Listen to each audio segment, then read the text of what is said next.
आज हम इस वीडियो में जानेंगे क्यों इंडियन स्टूडेंट्स पढ़ने यूक्रेन जाते हैं। Welcome to our channel Panchayat by Vivek. क्या हालत है स्टूडेंट्स या बाकी इंडियंस के यूक्रेन में, और क्यों यूक्रेन के सोल्जर्स इंडियंस को बंधक बनाए हुए हैं, और भारत सरकार क्या कर रही है। अब तक की सारी न्यूज हम आपको इस वीडियो के माध्यम से बताएंगे। भारत से हर साल कई छात्र डॉक्टरी की पढ़ाई करने के लिए यूक्रेन जाते हैं। ऐसे में ये जानना बहुत जरूरी हो जाता है आखिर डॉक्टरी की पढ़ाई करने भारत से यूक्रेन क्यों जाते हैं।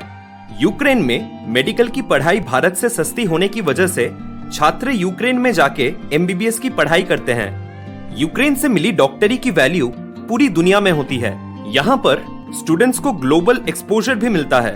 यूक्रेन से मिली मेडिकल डिग्री को विश्व स्वास्थ्य संगठन, यूरोपियन काउंसिल और अन्य वैश्विक संस्थाओं से मान्यता मिली है।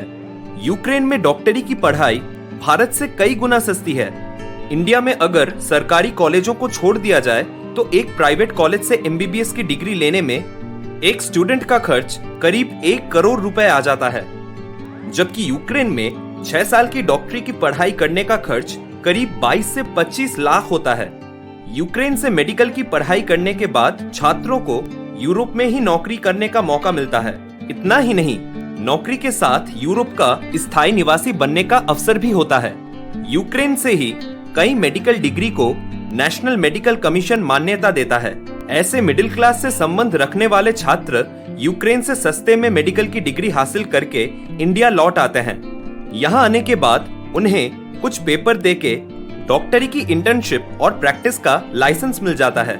इसके साथ विदेशी डिग्री होने की वजह से बेहतर नौकरी मिलने के अवसर होते हैं।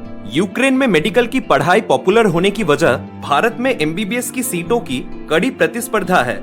इंडिया में एमबीबीएस की करीब 88,000 सीटें हैं और इनमें से सरकारी सीटों की संख्या लगभग आधी है, जबकि इन सीटों पर एडमिशन के लिए 2021 में लगभग 16 लाख छात्रों ने नीट की परीक्षा दी। वहीं हर साल यूक्रेन में भारत से 18,000 छात्र मेडिकल की पढ़ाई करने आते हैं, और तो और वहां का एडमिशन प्रोसेस भी काफी आसान होता है। अब हम आपको बताएंगे यूक्रेन में जंग के बीच कैसे हो रही है छात्रों की वतन वापसी। यूक्रेन में फंसे भारतीय के वतन वापसी के लिए ऑपरेशन गंगा को और तेज कर दिया गया है। भारत सरकार के 4 मंत्री यूक्रेन से सटे 4 अलग अलग मुल्कों में मौजूद हैं।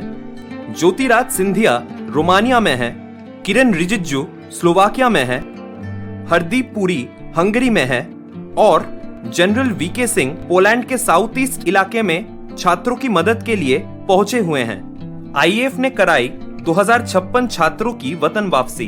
हंगरी, रोमानिया चौप बॉर्डर से राहत की खबर, रहने खाने के बेहतर इंतजाम।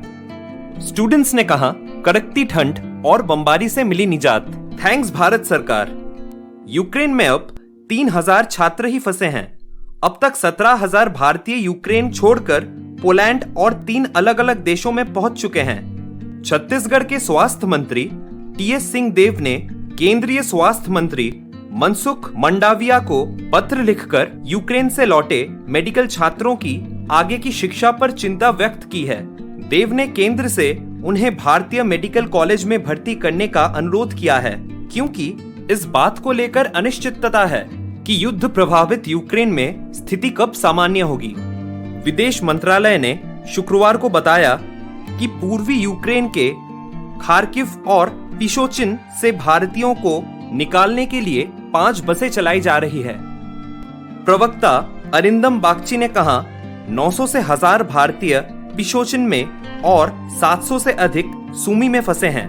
राष्ट्रीय चिकित्सा आयोग एनएमसी ने कहा है कि युद्ध के कारण यूक्रेन से भारत लौटे मेडिकल छात्र विदेशी मेडिकल स्नातक परीक्षा पास करने के बाद भारत में अपनी इंटर्नशिप पूरी कर सकते हैं। भारतीय छात्र हरजोत सिंह ने, जिन्हें युद्ध प्रभावित यूक्रेन में गोली लगी थी, भारतीय लोगों को निकालने की मांग करते हुए कहा, it doesn't matter if you send a plane after death.